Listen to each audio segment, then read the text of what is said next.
Right, today I'm going to do a quick review of my new Swarovski Z6i scope, and it's a 2 to 12 by 50 objective lens telescopic sight.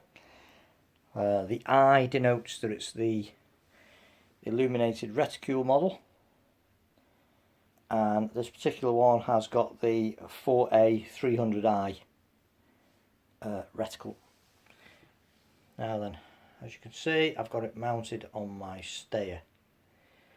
I've previously been using this Hawk, which is a Hawk Frontier, similar zoom, same size objective lens, and when you look at them side by side, the Hawk's, I don't know what, half an inch long or something like that. Both about the same weight. I have to say, I'm massively impressed with this. For the money, this is brilliant. The optical clarity of it's really good, and it suits me for hunting. It's not got all the ballistic turrets and all the rest of it that you find plastered all over scopes these days, which for hunting are totally useless. Swarovski, this scope, exactly the same sort of thing. Main difference being optical clarity. The Hawk Frontier, top of the range for Hawk, really, really good. This thing, unbelievable.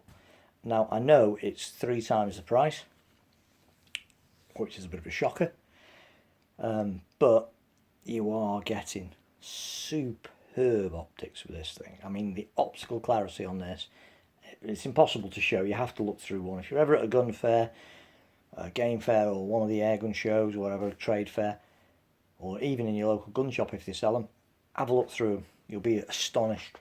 You really will. I mean, this is incredible, but this is mind-blowing. Also, a few other little things to notice on the difference between these two.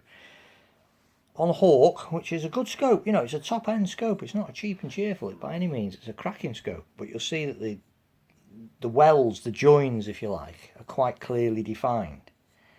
And it's also got a fairly smooth anodized finish to it. And the actual turret mounting thing, the actual bulkhead that the turret fits in, is quite chunky on the Hawk. The Swarovski, on the other hand, very smooth. Everything's really smoothly inlaid. And the anodized finish is actually a lot, I don't know, it's more, there's something a bit tactile about it. And apparently it's got some sort of treatment that makes mud, dirt and whatnot difficult to adhere to it. Now, whether that's true or not, I don't know, because so far I've only used it twice. And twice out in the field. I've obviously used it on the range to zero it in, but twice out in the field, and obviously the weather's quite nice now, so it's not going to get tested as regards its weatherproofing qualities. The back end, don't know if you can see, but there's a switch here for the illumination. On the Swarovskis, it's got 2 settings. You can flick it over, and that's on a day mode. And if you look, there's a little sun symbol to show that it's on day mode. And what you can do, you've got, I think it's 600 or something stupid setting variables that you can use with this little switch on the side here. So if you leave it on, it continually gets brighter until it gets the brightest, and then you dim it down, or you can do it click by click, and one side brings it brighter, the other side makes it darker. And the clever thing this is, once you've set it on your day mode, when you turn the scope off, next time you turn it back on, it goes straight to whatever you've set it. It's also got a night mode, which again is the same sort of thing, exactly the same thing. You set the scope, but obviously you might favour a different brightness for the dark, as opposed to what you'd use in the daytime. So you can set that one as well, exactly the same way. And again, it stores that in its memory as well. So when you put it on the night mode, it always goes to the same one, which means that you don't have to constantly faff about with adjusting it, though it's easy to adjust if you want to. This particular reticle only illuminates the centre dot. Unfortunately, I don't think I'm going to be able to illustrate that. It's not the easiest in the world when you try and do it on your phone. Not really built for it, but hey ho. Give it a go.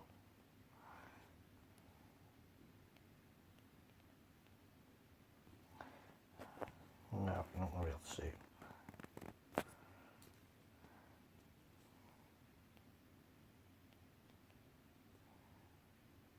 Oh, there we go. Momentarily had it there.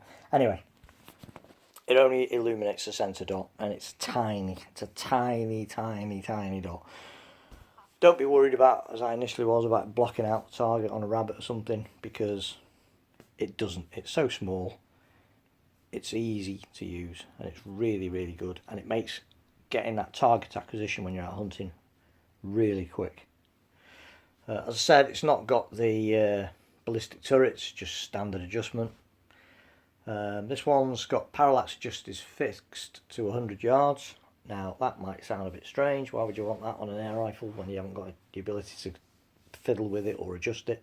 To be honest, providing you know your rifle and you're not continually swapping them around, you know, if you mount the gun the same way and get your head in the right position every time, parallax adjustment really isn't that big a deal. If you're constantly swapping and changing rifles, then it might be, because you don't get to know your gun, you don't get to know how to mount it correctly all the time, so it can be a pain in the neck. But if you use the same rifle a lot and do an awful lot of target shooting, an awful lot of shooting, you know where your head should be in comparison to the scope. You know, I mean, they've used these scopes for years, parallax set at 100 yards, and it's not a problem. It's a fairly compact scope really, and it's not particularly heavy either, but it's just so well made. I mean, the adjustment here, it's silky smooth with just enough tension to make it so it doesn't slip around. Really is good. The turrets, just a standard finger turn, but you can lift them out and reset them to 0 and click them in if you want, so you know where you're at. The longer turret holds a spare battery for the illumination unit, which is here. This has also got a really clever feature. When you're out hunting, obviously you don't want your batteries to wear out, so if you tilt the rifle over to the left or to the right, or raise it up to the vertical or lower it right down, the reticle automatically turns itself off. The illumination turns off automatically.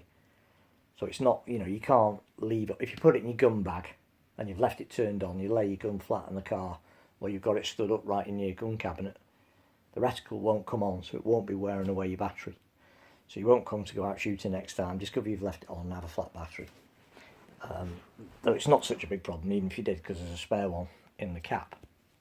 And this is just a thumb, a coin turn to get that off. But for this, really, it's something you can't demonstrate without looking through it. It's the optical clarity that make it what it is, really. It's astoundingly good. You know, the dusk and dawn usage of this, it's a proper eye-opener. It's unreal how crystal clear everything is. It's just astonishing. I mean, this is fantastic. This was a big upgrade over my previous Hawk scope. You know, this thing, its dusk usage, really good. Like, really, really good. No aberration at all. Well, very little anyway. You get a little bit of glare directly into low sunsets and things like that, and it's, you know. But this thing is, well, it's mad how clear it is. There's no aberration at all. The colours, vibrant, crisp, clear. Dusk, dawn performance, superb. Comes with a rather nice user manual for the the reticle, how to get the best out of that. And then you've got your Z6 range instruction manual. It's really good, really comprehensive. You know, covers everything you need to know. Comes in a nice box, pretty straightforward, and it comes with some pretty decent lens covers that have got quite a thick rubberized bungee cord type thing, and clear covers either end.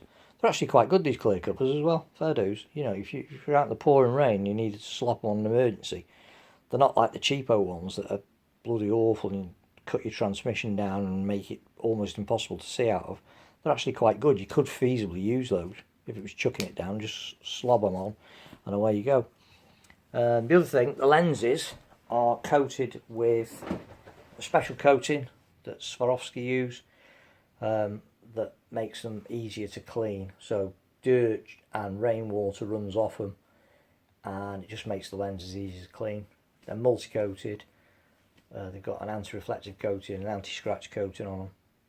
They're just unbelievably good. Honestly, it's fantastic. The reticle's not an overly complicated reticule, really. It's a fairly straightforward one, which is what I prefer for hunting. It's that one there. Just a few aiming points at the bottom, below the actual crosshairs. Just 3, that's it. Centre spot illumination, that's all you need. If you shoot regularly with the same gun and the same scope and the same pellet combo, then you will eventually get to know your gun inside out, and you won't need all those fancy gizmos and pellet drop ballistic turrets and all that lot. It's a bit of a fad that's coming from the target world and seems to have taken hold in certain areas, but really you don't need it. I mean, this is daftly expensive really, but if you think about it, most field target shooters or HFT shooters, their scopes cost way more than their rifles, you know, and their rifles aren't cheap. So why not for hunting? You know, why would anyone bat an eyelid at putting a really expensive scope on a hunting gun? And yet in HFT and field target it's perfectly acceptable and just one of them things, you know, no one bats an eyelid at people spending thousands of pounds on scopes. And yet for hunting it seems to be sort of, you know, if you buy an expensive scope it's seen as somewhat weird. But to my mind's eye, you know, your prey deserves the best that you can afford to stick on your gun to make things, you know, give you that edge, if you like. So there it is. Fantastic, fantastic scope. The best one I've ever had, the best one I've ever looked through. I've seen Zeiss's, I've seen Leicas. Again, superb, excellent scopes, but this thing, I've got to say, is the best I've ever used, certainly, and amongst the best I've ever actually looked through. It's a fantastic thing, really easy to use. These controls, little red dot, everything about it's really good. This has got a nice, the ocular adjustments rubberized at the end here, and it's nice and stiff, you know, so it's not going to move around of its own accord. The scope looks like it's really well put together. You know, everything's dead smooth and well made. It all seamlessly blends into one another. The optics are fantastic. And so far out in the field, it's done me well. I had 3 rabbits on my first try out with it, and I had 2 rabbits last night on my second try out with it. You know, can't ask for better than that.